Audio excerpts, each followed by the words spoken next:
حضرت عمر فاروق محمد رسول اللہ صلی اللہ علیہ وسلم کی گردن اڑانے کے ارادے سے نکلتے ہیں. نبی اکرم کی گردن اڑانے کے لیے نکلتے ہیں. تلوار ننگی باہر نکالے ہوئے ہیں. ایک مسلمان صحابی ان کو راستے میں مل جاتے ہیں.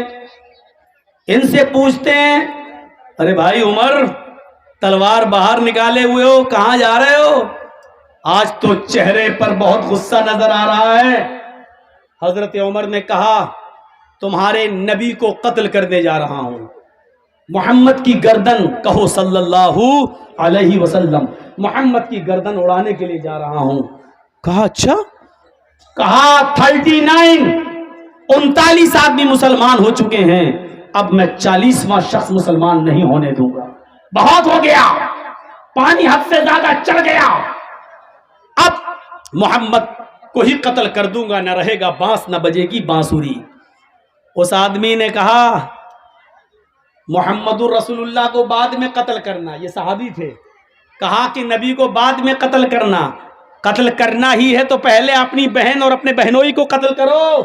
جا کر دیکھو تمہاری بہن بھی مسلمان ہو چکی ہیں اور تمہارا بہنوئی بھی اسلام لا چکا ہے, ایمان قبول کر لیا.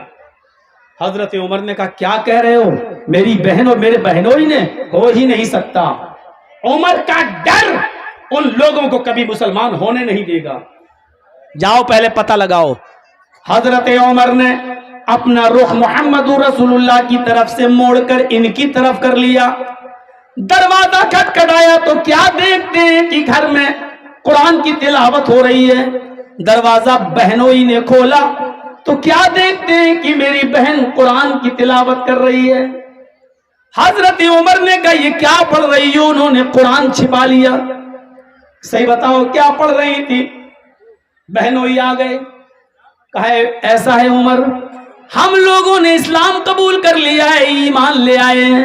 اتنا سننا تھا کہ ڈنڈے لاٹھی اٹھائی اور اپنے بہنوئی کو پیٹنا شروع کر دیا. عمر فاروق کی بہن نے اپنے پتی کو, اپنے ہسبینڈ کو پیٹتے ہوئے دیکھا تو وہ بچانے آئی تو ان کو بھی پیٹنا شروع کر دیا, لہو لہان کر دیا.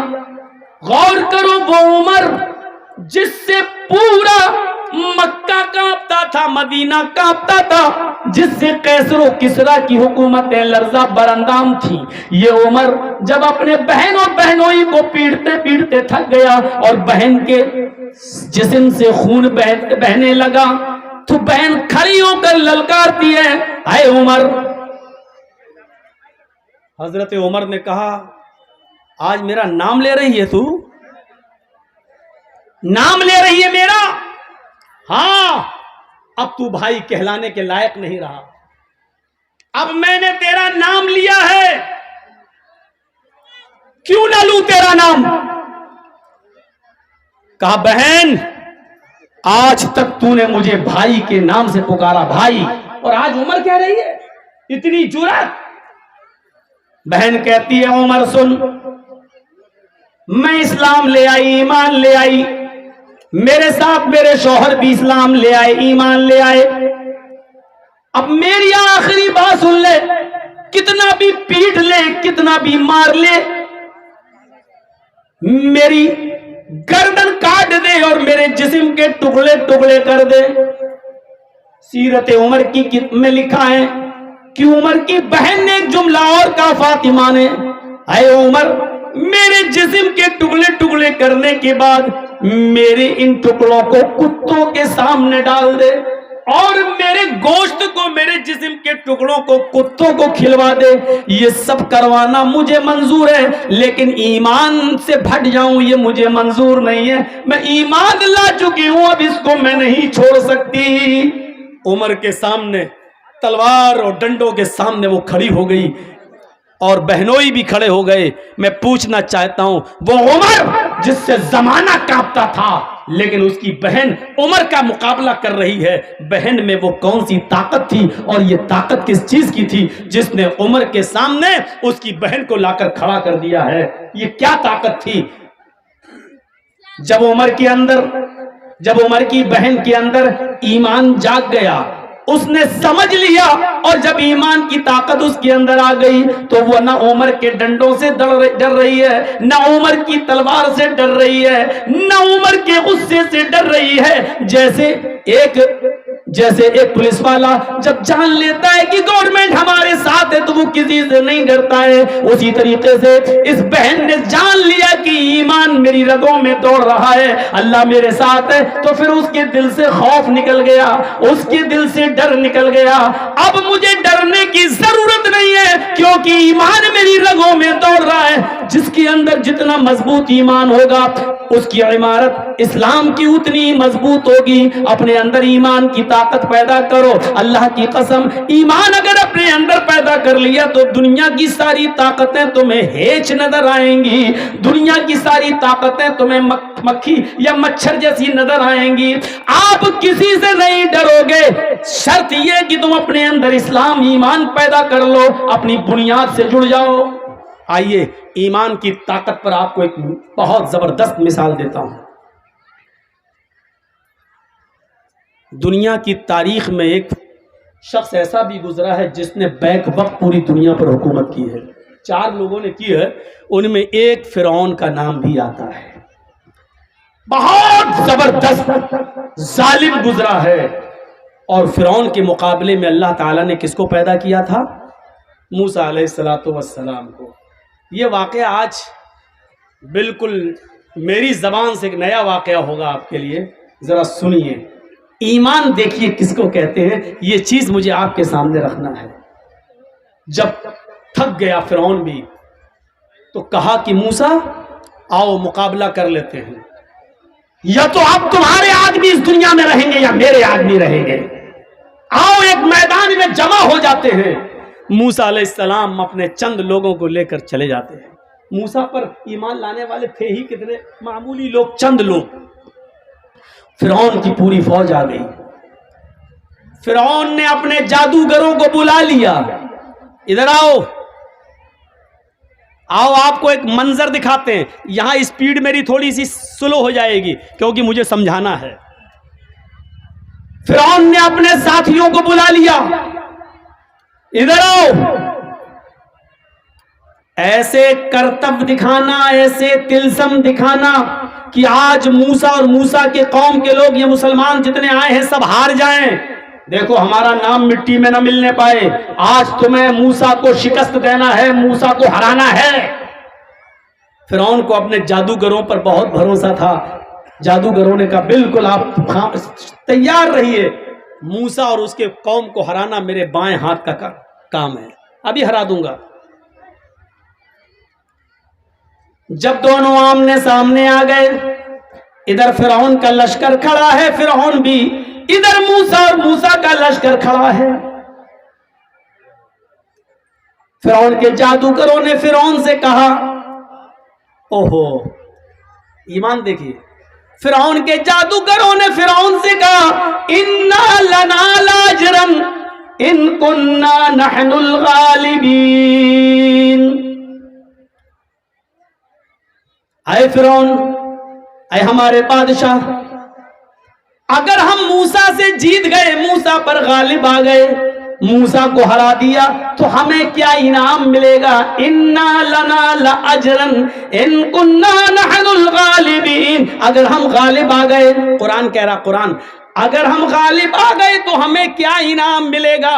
ہمیں آپ کیا نوازیں گے؟ ہمیں کیا دیں گے؟ ادھر سے فرعون کی طرف سے جواب آتا ہے، نعم وَإِنَّكُمْ لَمِنَ الْمُقَرَّبِينَ، تم ہمارے خاص لوگوں میں شامل ہو جاؤ گے، کیبینٹ میں تمہیں جگہ مل جائے گی، تم ہمارے مقرب بن جاؤ گے، میرے آس پاس بیٹھو گے، میرے ساتھ چلو گے، کھاؤ گے، پیو گے۔ ابھی کسی کو پتا چل جائے کہ ہم یہ کام کریں گے تو مودی جی کا ہم قریبی بن جائیں گے تو کرے گا کہ نہیں کرے گا؟ فوراً کر جائے گا۔ کیوں؟ ارے بھائی مودی کا مقرب بن جائیں تو سمجھ لو کہ انڈیا میرے ہاتھ میں۔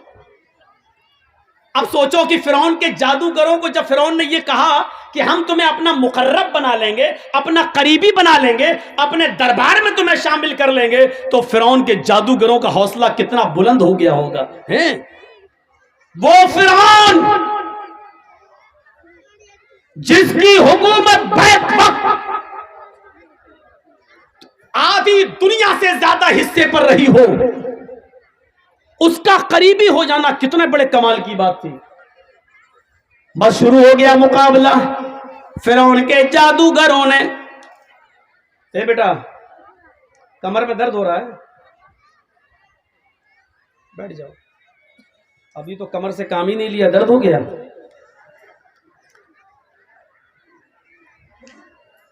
یہی ہوتا ہے، کوئی بھی میرے سامنے اٹھ جائے بیٹھ جائے میں بھول جاتا ہوں کہ میں کیا بول رہا ہوں۔ تو سنو، شروع ہو گیا مقابلہ۔ اب مقابلہ جب شروع ہوا تو فرعون کے جادوگروں نے کیا کیا؟ اپنی رسیاں نکالی اور پھینک دیں۔ وہ رسیاں چلنے لگیں، سانپ کی طرح رینگنے لگیں۔ موسیٰ علیہ السلام تھوڑا ڈر بھی گئے ہیں، دیکھنے والوں کو سانپ نظر آنے لگا، پھینکی رسیاں وہ سانپ نظر آنے لگیں۔ موسیٰ علیہ السلام ڈر بھی گئے، اللہ نے کہا لا تخف یا موسیٰ، موسیٰ ڈرو نہیں۔ رسیاں سانپ بن گئیں، سانپ تو تھی نہیں، وہ تھی رسیاں، لیکن دیکھنے والوں کو سانپ دکھ رہی تھی۔ اللہ نے کہا نلقی عصاک، اے موسیٰ جو تمہارے ہاتھ میں ڈنڈا ہے وہ زمین پر مار دو۔ اب دیکھیے کیا ہوا، مقابلہ دیکھیے کیسا ہو رہا ہے۔ تمہارے ہاتھ میں جو ڈنڈا ہے اس کو زمین پر مار دو۔ موسیٰ علیہ السلام نے جو اپنا ڈنڈا زمین پہ مارا، فَإِذَا هِيَ تَلْقَفُ، ایسا لگا وہ ایک اژدہا بن گیا اور اژدہا کی شکل میں آیا، اور آتے ہی اس نے فرعون کے جادوگروں کی رسیوں کو جو سانپ دکھ رہے تھے سب کو کھا گیا، سب کو ہضم کر گیا۔ جو کھولا منہ سب اس کے منہ میں چلے گئے جتنے سانپ دکھ رہے تھے۔ فرعون کے جادوگر ہکا بکا رہ گئے ہیں، وہ سمجھ گئے، یہیں سے وہ سمجھ گئے کہ ہم نے جو دکھایا وہ تلسم تھا، ہم نے جو دکھایا وہ جادو تھا، ہم نے جو دکھایا وہ ڈھونگ تھا، ہم نے جو دکھایا وہ مکاری تھی، ہم نے جو دکھایا وہ ایک چال تھی۔ لیکن موسیٰ نے جو دکھایا وہ مکاری نہیں ہے، وہ چال نہیں ہے، وہ جادو نہیں ہے، وہ اللہ کی مدد ہے۔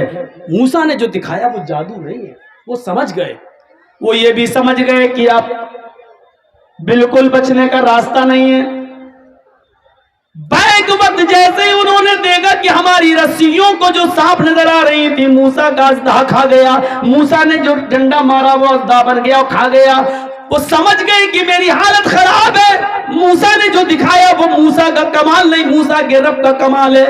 ابھی تو وہ فرعون سے مانگ رہے تھے کہ کیا ہمیں کیا انعام دو گے، ہمیں کیا روپیہ پیسہ دولت زمین و جائیداد کیا دو گے، ابھی تو وہ یہ مانگ رہے تھے۔ لیکن جیسے ہی دیکھا کہ فرعون کی جادوگروں کی رسیوں کو جب موسیٰ کے اژدہے نے کھا لیا تو وہیں سے چیخ پڑے آمنا برب العالمین رب موسیٰ و ہارون۔ فرعون کے سامنے چیخ پڑے ہم ایمان لے آئے رب العالمین پر، ہم اللہ رب العالمین پر ایمان لائے، ہم اس رب پر ایمان لائے جو موسیٰ کا رب ہے، جو ہارون کا رب ہے۔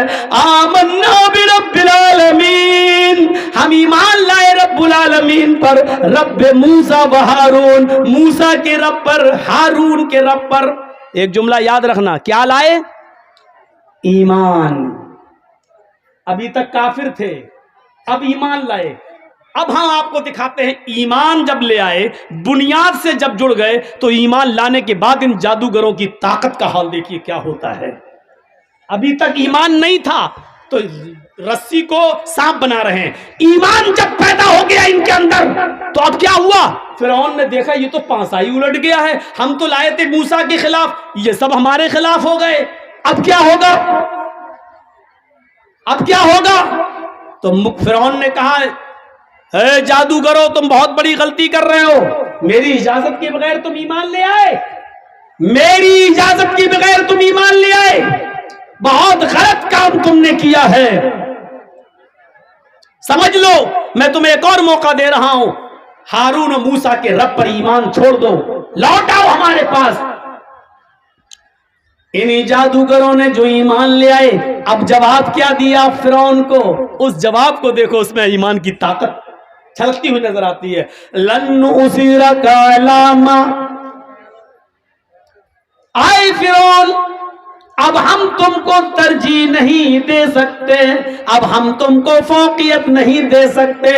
ان واضح نشانیوں کو دیکھنے کے بعد جو اللہ تبارک و تعالیٰ کی طرف سے موسیٰ نے دکھائی ہے، ہمیں اپنا ڈنڈا زمین پہ مارا اور اللہ نے اژدہا بنا دیا، اس نشانی کو دیکھنے کے بعد ہم اب ایمان بدل نہیں سکتے، ہمارا ایمان باقی رہے گا. آئے فرعون سن لو کان کھول کر، اب تو ہمارا کچھ بھی کر لو، اب ہم کچھ بھی نہیں کریں گے، ہمارا ایمان اب رب العالمین کے اوپر ہو گیا. فرعون نے اس کے جواب میں جو جملے کہے وہ سنو. کیا کہا؟ لَأُقَطِّعَنَّ أَيْدِيَكُمْ وَأَرْجُلَكُمْ مِنْ خِلَافٍ ثُمَّ لَأُصَلِّبَنَّكُمْ أَجْمَعِينَ. آئے جادوگرو، اگر تم نے موسیٰ کے رب کو نہ چھوڑا، آئے جادوگرو، اگر تم نے ہارون کے رب کو نہ چھوڑا تو ہم تمہیں تمہارے ہاتھ اور تمہارے پیر کاٹ دیں گے مخالف سمتوں سے. لَأُقَطِّعَنَّ أَيْدِيَكُمْ وَأَرْجُلَكُمْ مِنْ خِلَافٍ، ہم تمہارا دائنا ہاتھ کاٹیں گے تو الٹا بایاں پیر ہم تمہارا کاٹ دیں گے، اور اگر ہم نے بایاں ہاتھ کاٹا تو دایاں پیر ہم تمہارا کاٹ دیں گے. تمہارا ایک ہاتھ اور ایک پیر کاٹیں گے، اگر ہاتھ دایاں کاٹا تو پیر بایاں، اور پیر اگر ہم نے دایاں کاٹا تو ہاتھ بایاں. ایک پیر اور ایک ہاتھ ہم تمہیں کاٹ دیں گے. ثم لأصلبنکم اجمعین، اور اس کے بعد ہم تم سب کو سولی پہ لٹکا دیں گے، ہم تم سب کو سولی پہ چڑھا دیں گے. اس کے جواب میں ایمان چونکہ پیدا ہو چکا تھا، فرعون سامنے تھا، فرعون کا لشکر سامنے تھا، لیکن اس کے باوجود جب ایمان پیدا ہو گیا تو اس کے جواب میں انہوں نے کیا کہا؟ فرعون کے جادوگروں نے جو ایمان لائے کیا کہا؟ فَقْضِ مَا أَنْتَ قَاضٍ فَقْضِ مَا أَنْتَ قَاضٍ. اے فرعون تجھے جو کرنا ہے کر، میرا ہاتھ کاٹنا ہے کاٹ، میرا پیر کاٹنا ہے کاٹ، مجھے سولی پہ چڑھانا ہے چڑھا دے، مجھے پھانسی دینا ہے پھانسی دے دے. انت قاضٍ، تو قاضی ہے، تو جج ہے، تو جو چاہے کر، تجھے اختیار ہے کر لے، لیکن اتنا یاد رکھنا انما تقضی هذه الحیات الدنیا، تو صرف دنیا کی زندگی کا فیصلہ کر سکتا ہے، آخرت کی زندگی کا فیصلہ تو نہیں کر سکتا. آخرت میں تو میرا رب میرے ساتھ ہے ہی، اس لیے تجھے دنیا میں جو کرنا ہو کر لے. جو ابھی فرعون کے قریب ہونا چاہتے تھے، فرعون سے انعام مانگ رہے تھے، لیکن موسیٰ پر ایمان لائے، اور ایمان لانے کے بعد ان کی طاقت کا حال یہ ہو گیا کہ نہ وہ فرعون سے ڈرے، نہ فرعون کے لشکر سے ڈرے. فرعون نے ان کا ہاتھ کاٹا کٹوا لیا، ان کا پیر کاٹا کٹوا لیا، ان کو سولی پہ لٹکایا لٹک گئے، لیکن پھر اللہ پر جو ایمان لا چکے تھے اس کو بدلا نہیں. پھر رب موسیٰ اور ہارون کے رب پر ایمان چھوڑا نہیں. ایمان یہ ہوتا ہے، اور ایمان کی طاقت یہ ہوتی ہے. کیا ہمارے پاس ایمان کی طاقت ہے؟ یہ ہم اپنی سوسائٹی پر نظر ڈالیں، ہم اپنے منظر پر نظر ڈالیں، ہم اپنے سماج پر نظر ڈالیں اور دیکھیں کہ کتنا ایمان ہے ہمارے اندر، کتنے پرسنٹ ہم مسلمان ہیں. ہم اپنی زندگیوں پہ بھی تو نظر ڈالیں. وہ طارق ابن زیاد جس کی تاریخ آپ نے پڑھی ہوگی، وہ طارق ابن زیاد جب بہت سے شہروں کو فتح کرتے ہوئے افریقہ کے جب اسپین کی دھرتی پر پہنچتا ہے، وہ طارق ابن زیاد بہت سے ملکوں کو فتح کرنے کے بعد جب اسپین کی دھرتی پر، اسپین کی سرزمین پر پہنچتا ہے تو تمام لشکر والوں کا، جو طارق ابن زیاد کی فوج تھی، تمام اس فوج کے بارے میں حکم دیتا ہے کہ کشتیوں میں آگ لگا دو. سمندر سے راستہ پار کرتے ہوئے اسپین میں گھستے ہیں طارق ابن زیاد، اور جب اسپین پہنچ جاتے ہیں تو جو فوج کشتیوں میں آئی تھی، ناؤ پہ آئی تھی، طارق ابن زیاد نے حکم دیا ساری کشتیوں کو جلا دو. لوگوں نے کہا یہ کیا کر رہے ہیں آپ، کیوں جلا دیں؟ فرمایا آپ یا تو اس دھرتی کے اوپر اللہ کے اسلام کا جھنڈا گڑے گا یا ہم مریں گے. دو ہی راستے ہیں اے فوجیوں تمہارے پاس, اے مسلمانوں تمہارے پاس. ہم یہاں یا تو اللہ کے قانون کا نفاذ کریں گے یا مریں گے. بھاگنے کا کوئی راستہ نہیں ہے, اس لیے ہم نے کشتیاں جلوا دی ہیں. اب نہ کوئی بھاگ سکتا ہے نہ کوئی فرار ہو سکتا ہے. اب اس ملک میں رہنا ہے تو اللہ کے اسلام کا جھنڈا لہرانا ہے یا پھر جہاد کر کے ہمیں مر جانا ہے. ہمارے پاس دو ہی راستے ہیں, زندہ رہنا ہے تو اسلام نافذ کرو, نہیں تو لڑ کے مر جاؤ. بھاگنا, کوئی بھاگے نہیں. اس لیے میں نے کشتیاں جلا دی تاکہ نہ رہے گا بانس نہ بجے گی بانسری. یہ ایمان تھا, ایمانی طاقت ان کے اندر تھی. میرے بھائیوں, یہ ڈر پیدا ہوا کہ اگر یہ یہاں اسپین کی فوج سے کہیں ہمارے مسلمان ڈر نہ جائیں, کہیں کشتی سے آئے, کشتی اٹھا کر پھر بھاگ نہ جائیں. اس لیے اسپین پہنچنے کے بعد طارق ابن زیاد نے کشتیاں جلوا دی اور کہا اب یا تو رہیں گے تو اسلام قائم کریں گے یا پھر لڑ کر مر جائیں گے. دو راستوں کے علاوہ تیسرا راستہ ہمارے پاس نہیں ہے, اور یہ وہی کر سکتا ہے جس کے پاس ایمانی طاقت ہو. ہماری بنیاد کمزور ہے. ابھی دیکھ لیجئے, ابھی ایک لڑکے کی کسی لڑکی سے شادی کی بات ماں باپ چلانے لگے, ایمان کا اندازہ لگا لیجئے گا وہیں پر فوراً بات ہوتے ہوتے ہوتے ہوتے بات آ جائے گی. بیٹا کیا کرتا ہے کہ کپڑے کی دکان ہے, 10 لاکھ روپے کی دکان ہے, اس پر بیٹھتا ہے. فوراً لڑکے کا باپ ایک دم کہے گا کہ جب 10 لاکھ کی دکان پہ بیٹھتا ہے تو کم سے کم ایک موٹر سائیکل تو آپ دے ہی دو گے. میرا بیٹا 10 لاکھ کی دکان پہ بیٹھتا ہے, کپڑے کی دکان پہ بیٹھتا ہے, تمہاری بیٹی کو کھلائے گا پلائے گا, تو کیا آپ دکان پہ آنے جانے کے لیے کیا ایک بائک نہیں دے سکتے ہو؟ ابھی پتا چل جائے گا شادیوں کے موقع پر کہ ایمان کتنا % ہمارے اندر موجود ہے. میرے بھائیوں, میں نے کل کے بھی جلسے میں کہا تھا کہ جب کوئی اپنے بیٹے کے نام پر بائک مانگتا ہے, موٹر سائیکل مانگتا ہے, تو اللہ کی قسم مجھے ایسا لگتا ہے کہ اس سے بڑا انٹرنیشنل بھکاری کوئی ہے ہی نہیں. میرے دروازے پر کوئی لگڑا لولا آئے 100 200 500 روپے دینے میں اچھا لگتا, کمانے کے لائق نہیں ہے, ہاتھ کٹے ہیں, پیر کٹے ہیں, لنگڑا ہے, آنکھوں سے اندھا ہے, اللہ کے نام پہ مانگ رہا 100 روپے دے دو بیچارے کو, اچھا لگتا ہے کیونکہ وہ اللہ کے نام پہ مانگ رہا ہے. اب ایمانداری کے ساتھ بتاؤ, یہ ہٹا کٹا نوجوان تندرست اور اپنے بیٹے کے نام پہ کہہ رہا ہے 70,000 کی بائک دے دو. وہ اللہ کے نام پہ مانگ رہا ہے, یہ بیٹے کے نام پہ مانگ رہا ہے. تو ایمانداری کے ساتھ بتائیے کہ انٹرنیشنل بھیگاری کون ہوا؟ جو اللہ کے نام پہ 100 روپے مانگتا وہ, یا جو اپنے بیٹے کے نام پر موٹر سائیکل مانگ رہا ہے وہ کون ہے؟ یہ آپ فیصلہ کر کے بتائیے کہ ان دونوں میں انٹرنیشنل بھیکاری کون ہے. الفاظ میرے کڑوے ہیں, سخت ہیں, زہریلے ہیں, لیکن سننا پڑے گا آپ کو. معافی نہیں مانگوں گا میں نے بھیک مانگ لی شیروانی کا دامن اٹھا کر اپنی قوم کے لیے, لیکن یہاں میں غلط نہیں ہوں. میں نے کہا ہے انٹرنیشنل بھکاری, میں اپنے جملوں پہ قائم ہوں. اس کے لیے میں آپ سے معافی کا چندہ نہیں مانگوں گا کہ معاف کر دو, نہیں.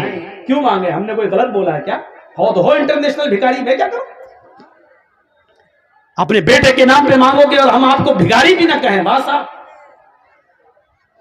بارات آ رہی ہے صاحب, 400 اور 500 آدمی بارات میں جا رہے ہیں. ایمان دیکھیے ہمارا, 400 500 آدمی. لڑکی والے سے کہہ رہے ہیں صاحب ہلو 400 آدمی کی بارات جا رہی ہے. اچھا, لڑکی کا باپ مجبور ہے.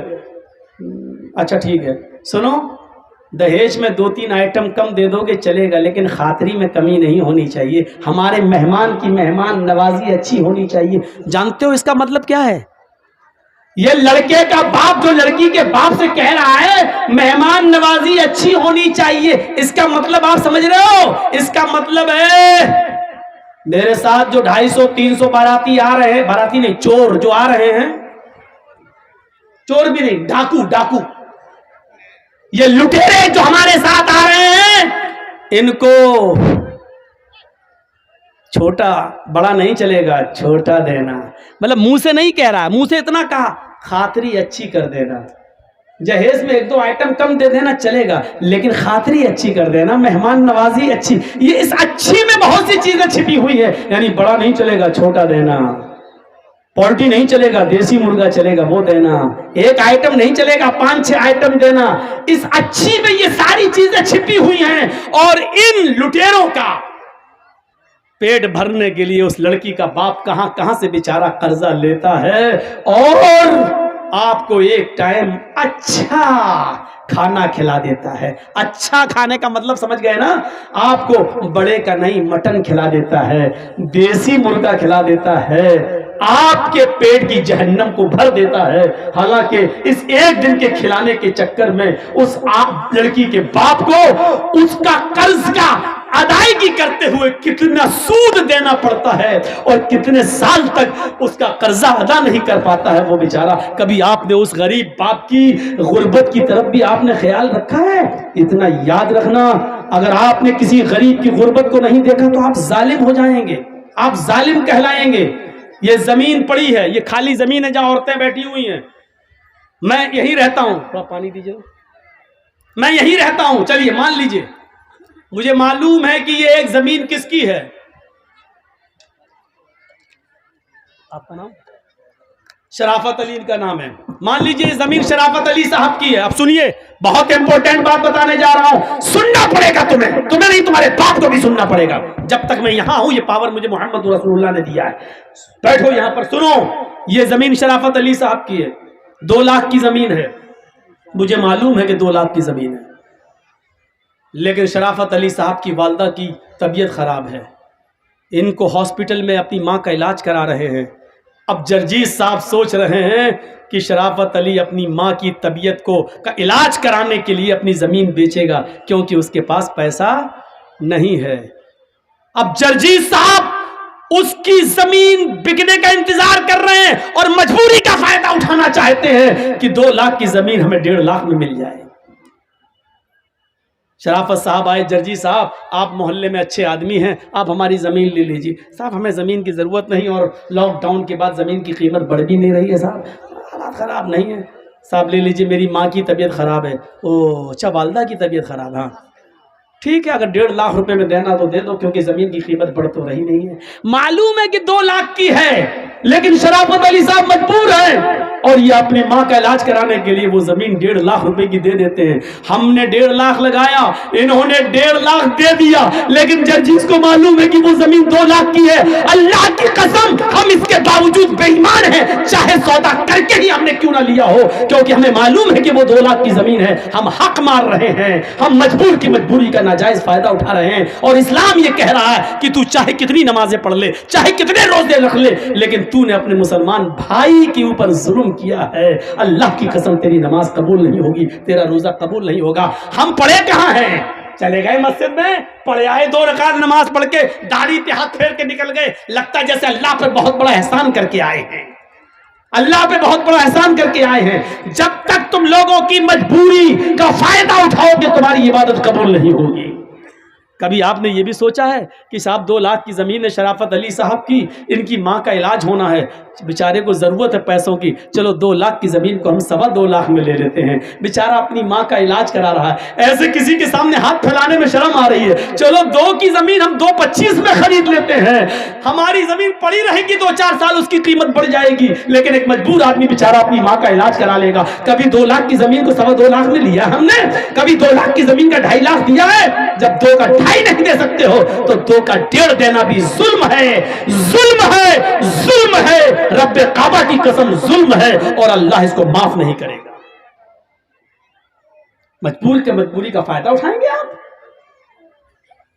ایمان اس چیز کا نام نہیں. یہی تو ہماری ایمان کی کمزوری ہے, یہی تو ہماری ایمان میں کمزوری ہے. ہماری بنیاد جب کمزور ہے تو عمارت کیسے مضبوط ہو سکتی ہے؟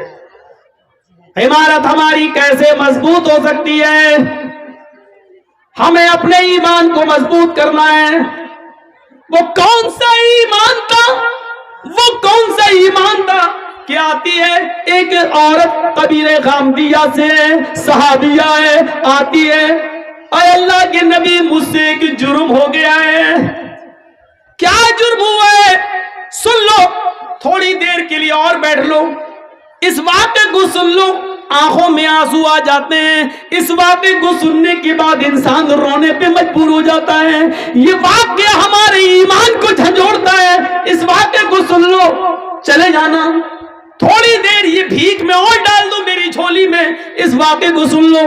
وہ عورت آتی ہے، اے اللہ کے نبی مجھ سے جرم ہو گیا ہے. آپ نے کہا توبہ کر. کہنے لگے اللہ کے نبی میں اسی دنیا میں پاک ہونا چاہتی ہوں، میں اسی دنیا میں اس جرم کی سزا پانا چاہتی ہوں.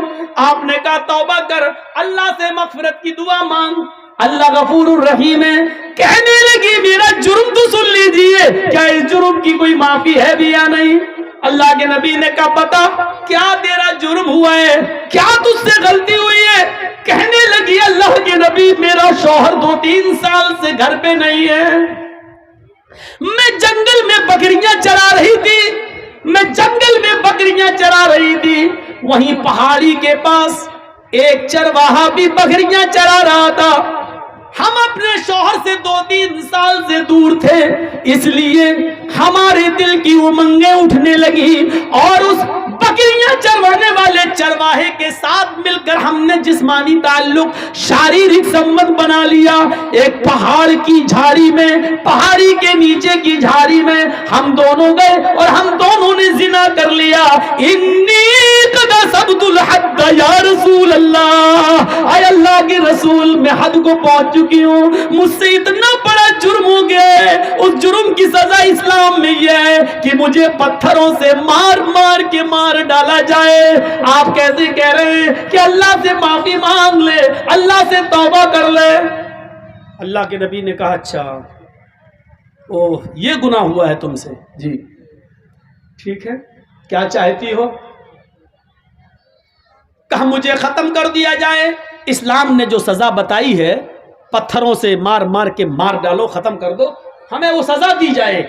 اللہ کے نبی نے کہا ٹھیک ہے تمہیں یہ سزا دی جائے گی، جاؤ اے صحابیوں اس عورت کو لے جاؤ.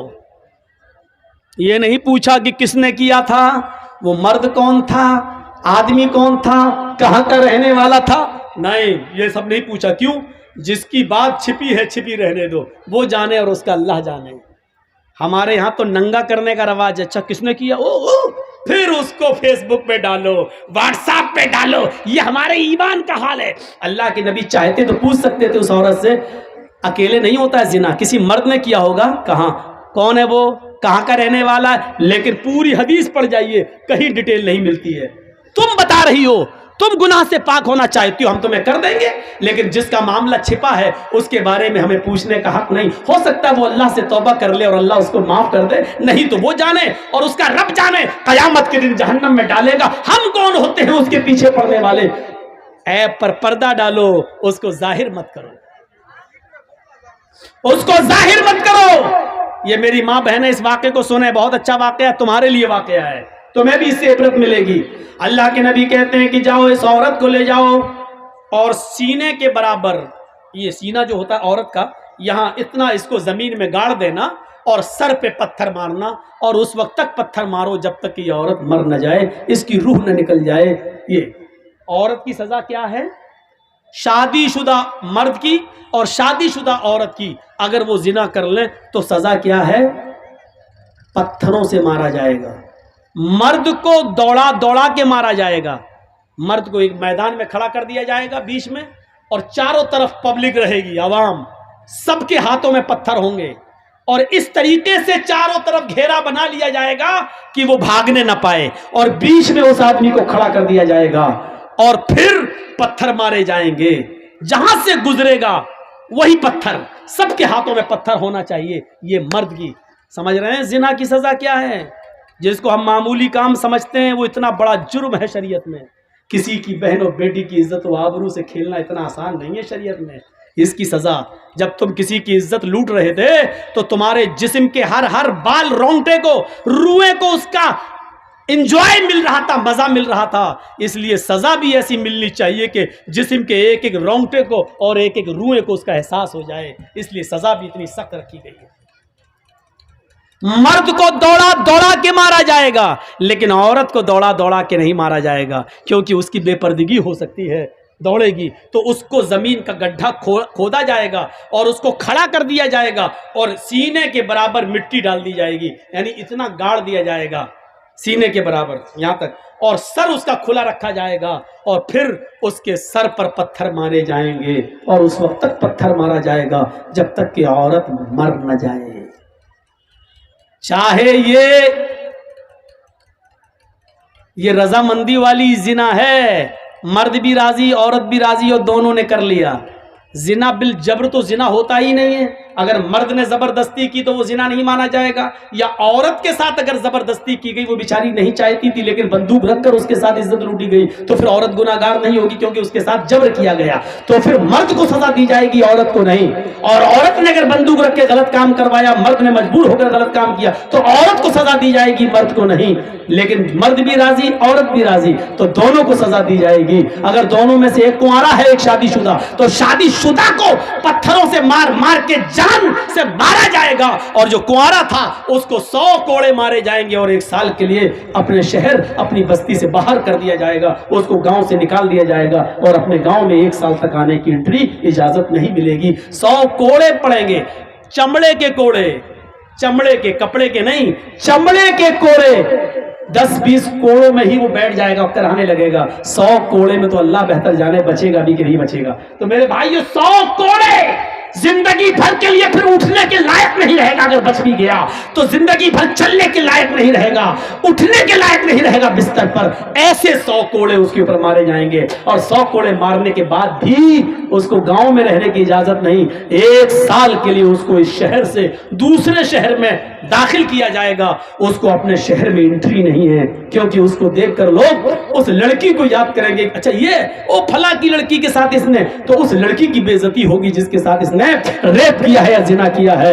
اس لیے اس لڑکی کی عزت کو بحال کرنے کے لیے 100 کوڑے مار کو 1 سال کے لیے اس کو شہر سے باہر نکال دو. یہ اسلام نے سزا متعین کی ہے. اس عورت کو لے جایا جانے لگا. ایمان دیکھیے، ایمان. اس عورت سے زنا کا صدور تو ہو گیا، لیکن جب ہوش میں آئی، جب اس کو جوانی کی گرمی اس کے دماغ سے نکلتی ہے، تو سوچتی ہے، اللہ یہ میں نے کیا کر لیا، اللہ یہ مجھ سے کیا ہو گیا، اللہ یہ میں نے کتنا بڑا گناہ کر لیا. اب مجھے اس دنیا میں زندہ رہنے کا حق نہیں ہے. کسی کو معلوم نہیں تھا، لیکن اس نے خود اللہ کے نبی کو آ کر بتا دیا. اس کے عیب پر پردہ پڑ چکا تھا، لیکن پھر بھی اس نے آ کر اللہ کے نبی کو بتا دیا. اللہ کے نبی نے کہا، جاؤ اس عورت کو لے جاؤ اور اس کو پتھروں سے مار مار کے ہلاک کر دو، مار مار کے اس عورت کو مار ڈالو. صحابہ اس کو لے کے جانے لگے. پکڑا، چل جلدی چل. اس کو کھینچ لیا، وہ گر گئی. جیسی وہ کام دیا گری، وہ عورت زمین کے اوپر گری تو اس نے اپنا پیٹ سب سے پہلے پکڑا. صحابہ نے پوچھا، کیا ہوا، کیا بات ہے، ایسے چلے گی تو کب تک پہنچے گی تو میدان میں، کب تجھے مارا جائے گا؟ کہنے لگی، وہ محمد کے ساتھیو صلی اللہ علیہ وسلم، آئے نبی کے ساتھیو، مجھے دھیرے دھیرے لے چلو. جس آدمی نے میرے ساتھ منہ کالا کیا تھا، جس آدمی نے میری عزت لوٹی تھی، جس آدمی سے میں نے زنا کیا تھا، اس آدمی کا گرب میرے پیٹ میں ٹھہر گیا ہے، اس کا حمل میرے پیٹ میں ٹھہر گیا ہے. میرے پیٹ میں ایک معصوم زندگی ہے، میرے پیٹ میں اس آدمی کا بچہ پل رہا ہے. دھیرے دھیرے لے چلو، میں تیز نہیں چل سکتی. صحابہ نے کہا، تیرے پیٹ میں بچہ ہے؟ کہنے لگی، ہاں. رکو. صحابہ اللہ کے نبی کے پاس آئے. اور اللہ کے نبی، آپ نے اس عورت کو قتل کرنے کا، مارنے کا حکم دیا ہے، لیکن اس عورت کے پیٹ میں تو بچہ ہے. آپ نے بلایا، ادھر آؤ. آئی. تمہارے پیٹ میں بچہ ہے؟ جی. تو تم نے پہلے کیوں نہیں بتایا؟ کہا، اللہ کے نبی، اس لیے نہیں بتایا کیونکہ اس بچے کا باپ وہی ہے جس نے میرے ساتھ زنا کیا ہے، اور میں نہیں چاہتی ہوں کہ یہ بچہ پیدا ہو، اور جب اس بچے کو بڑے ہو کر پتا چلے کہ میرا باپ کا پتہ نہیں، میں ناجائز اولاد ہوں، تو یہ زندگی بھر مجھے گالی دے گا. اس لیے میں چاہتی ہوں کہ میں مروں تو میرے ساتھ میرے پیٹ کا بچہ بھی مر جائے، اس لیے میں نے آپ کو نہیں بتایا.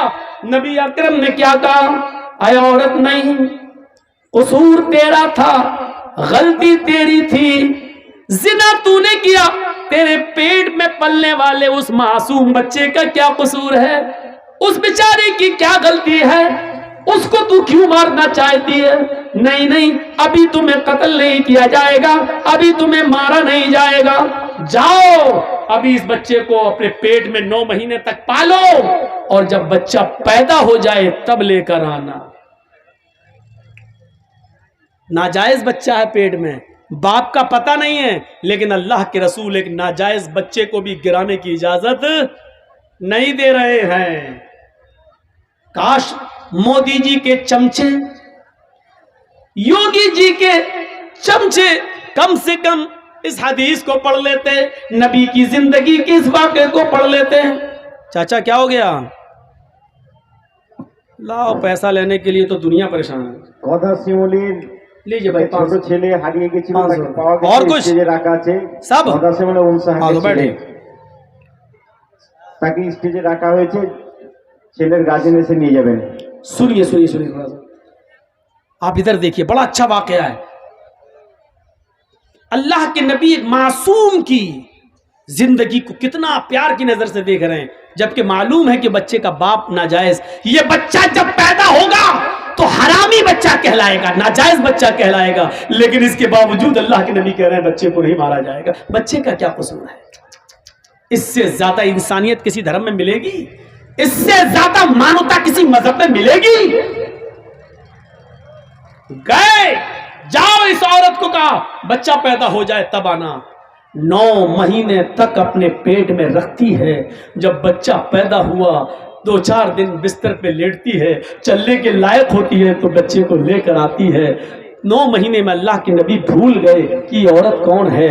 آئی, اے اللہ کے رسول لیجئے بچہ. آپ نے کہا تھا جب بچہ پیدا ہو جائے تب آنا. آپ نے کہا تم کون؟ کہا نہیں پہچانا. کہا نہیں, میں وہی عورت ہوں جس سے زنا کا صدور ہوا تھا اور مجھے قتل کرنے کے لیے بھیجا جا رہا تھا. میرے پیٹ میں بچہ تھا. آپ نے کہا او غامدیہ, قبیلہ غامدیہ سے؟ ہاں. اچھا اچھا اچھا اچھا, او اب بچہ پیدا ہو گیا؟ کہ ہاں. یہ لیجیے. اس عورت نے اپنا بچہ محمد رسول اللہ کے ہاتھوں میں دے دیا. میڈیا والوں لکھو اگر تمہارے قلم میں طاقت ہے, دکھاؤ مانو تاکہ یہ شکل مودی جی کو اور یوگی جی کو بتاؤ کہ مولوی جرجیس اس نے ڈنڈے کی چوٹ پر اعلان کر کے کہا ہے انسانیت کا یہ سبق, جس بچے کا باپ پتہ نہیں ہے جو پیدا تو ہو چکا ہے لیکن ناجائز اولاد ہے, ایسی ناجائز اولاد کو محمد رسول اللہ اپنی گود میں اٹھا رہے ہیں, اس بچے کو اپنے سینے سے لگا رہے ہیں. تم تو برہمنوں کے مندروں میں شودر نہیں جا سکتا ہے, برہمن کی تھالی میں ہریجن نہیں کھا سکتا ہے. تم نے تو چھوت چھات کے ایسے نیت بنا دیے ہیں کہ اللہ کے بندوں میں ہی بٹوارا کر دیا ہے کہ برہما جی نے اپنے منہ سے برہمن کو پیدا کیا, ہاتھوں سے چھتری کو پیدا کیا, رام سے ویش کو پیدا کیا, پیروں سے شودر کو پیدا کیا.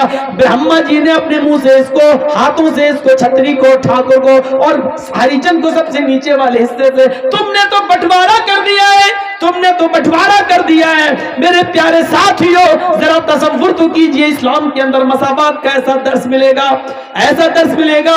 آپ کے محلے کی مسجد ہے,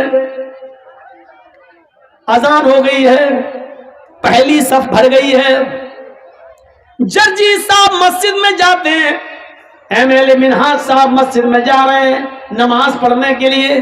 اسلام کا کی مساوات دیکھیے, آگے والی صف بھر گئی ہے, جرجی صاحب میں, منہاج صاحب میں اتنی طاقت نہیں ہے کہ آگے کی صف سے کسی آدمی کو ہٹا کر پیچھے کر دے. چل ہٹ ہٹ, میں جرجیس ہوں, میں عزت والا اصل و رسوخ والا آدمی ہوں, میں آگے بیٹھوں گا. ایم ایل اے صاحب کہتے ہیں پیچھے ہٹ, میں آگے بیٹھوں گا. اسلام نے یہ پاور نہ ایم ایل اے صاحب کو دیا ہے نہ جرجیس کو دیا ہے. سعودیہ کی سرزمین پر مکے سے بڑی کوئی مسجد کون سی ہو سکتی ہے؟ وہاں ٹیکسی ڈرائیور اگر خانہ کعبہ میں پہلے پہنچ گیا ہے, رکشہ چلانے والا پہلے پہنچ گیا ہے اور وہ پہلی صف بھر چکی ہے, تو سعودیہ کے بادشاہ کو بھی ادھیکار نہیں ہے کہ اگلی صف سے کسی آدمی کو ہٹا کر پیچھے کھڑا کر دے اور خود آگے کھڑا کر دے. نہیں نہیں, جو میرے گھر میں پہلے آیا وہ پہلے بیٹھے گا, جو بعد میں آیا وہ پیچھے رہے گا. یہ تمہاری عدالت نہیں ہے, یہ تمہارا گھر نہیں ہے, یہ تمہاری اسمبلی نہیں ہے, یہ تمہاری میراث نہیں ہے, یہ مسجد ہے, یہ اللہ کا گھر ہے. یہاں ہمارے گھر میں کوئی ایم ایل اے نہیں, کوئی ایم پی نہیں, کوئی مولوی نہیں, کوئی حاجی نہیں, کوئی نمازی نہیں. ہمارے گھر میں سب برابر ہیں. کلکم من آدم وآدم من تراب لا فضل لعربی علی عجمی ولا لعجمی علی عربی. کوئی گورے کو کالے پر فوقیت نہیں, کوئی کالا گورے سے افضل نہیں, کوئی امیر نہیں, کوئی غریب نہیں. میرے گھر میں سب آئے, سب برابر ہے. رکشہ چلانے والا بھی میرا بندہ ہے, میرے نام پر بھیک مانگنے والا بھی میرا بندہ ہے, اس ملک کی بادشاہ کو چلانے والا بھی میرا بندہ ہے, لیکن میرے گھر میں آنے والا سب میرا محتاج ہے, اور میری نظر میں سب برابر ہے. میری نظر میں سب برابر ہیں. خانہ کعبہ کا طواف کر رہے حضرت عمر فاروق کے پوتے سالم ابن عبداللہ عمر فاروق کے پوتے طواف کر رہے ہیں. اس زمانے کا امیر مکے کا گورنر ہشام ابن عبد الملک ہے. وہ دیکھتا ہے کہ پھٹے پرانے کپڑے احرام میں یہ بیچارے ہیں, تو کہنے لگا, اے عمر فاروق کے پوتے ہو تم؟ جی. اتنا پرانا پھٹا پرانا کپڑا پہن کر تم یہاں آئے ہو, چلو کیا چاہیے مجھے بتاؤ.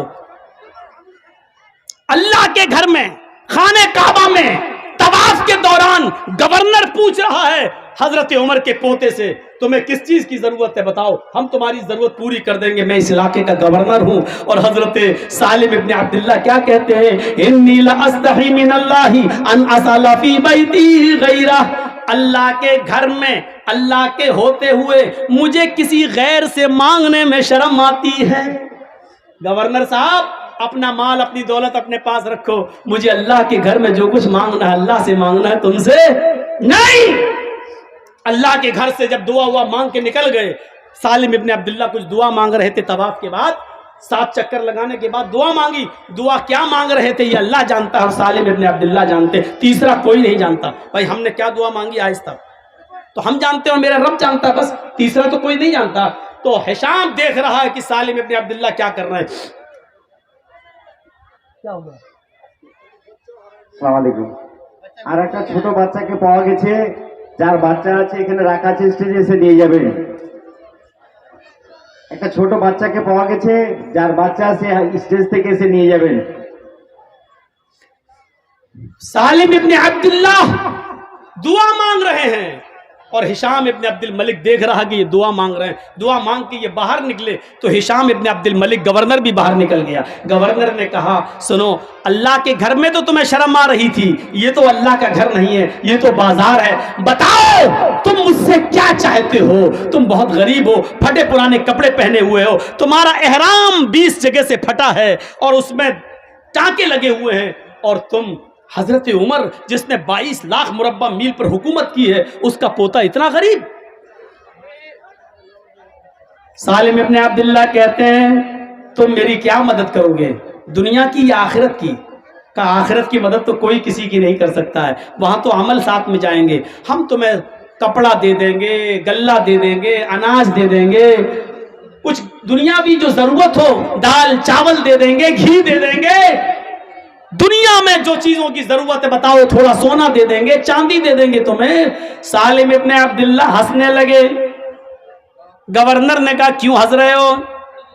کہا, اے گورنر, تم میرے آخرت میں کوئی کام نہیں آ سکتے. کہا نہیں, اور تم مجھ سے یہ کہہ رہے ہو کہ دنیا مانگو, سونا مانگو, چاندی مانگو, روپے مانگو, پیسے مانگو, اناج مانگو, غلہ مانگو, یہی تو تم چاہتے ہو کہ میں تم سے یہ مانگوں؟ کہا جی, جس چیز کی ضرورت ہو. آئے ہشام, آئے گورنر, جب میں نے طواف کیا اور طواف کرنے کے بعد جب میں نے 2 رکعت نماز پڑھی اور 2 رکعت نماز پڑھ کر جب میں نے ہاتھ اٹھائے اور ہاتھ اٹھا کر جب میں نے اللہ سے دعا مانگی تو جانتے ہو میں نے اللہ سے کیا مانگا؟ گورنر نے کہا کہ ہاں, یہ تو دیکھا کہ تم دعا مانگ رہے ہو, لیکن کیا مانگا یہ میں کیا جانوں, تم جانو, تمہارا رب جانتا ہے, میں نہیں جانتا کہ تم نے کیا مانگا. ہاں سچ ہے, میں نے اپنے رب سے کیا مانگا یہ میں جانتا ہوں, میرا رب جانتا ہے, اور میں تمہیں بتانا بھی نہیں چاہتا کہ میں نے کیا مانگا.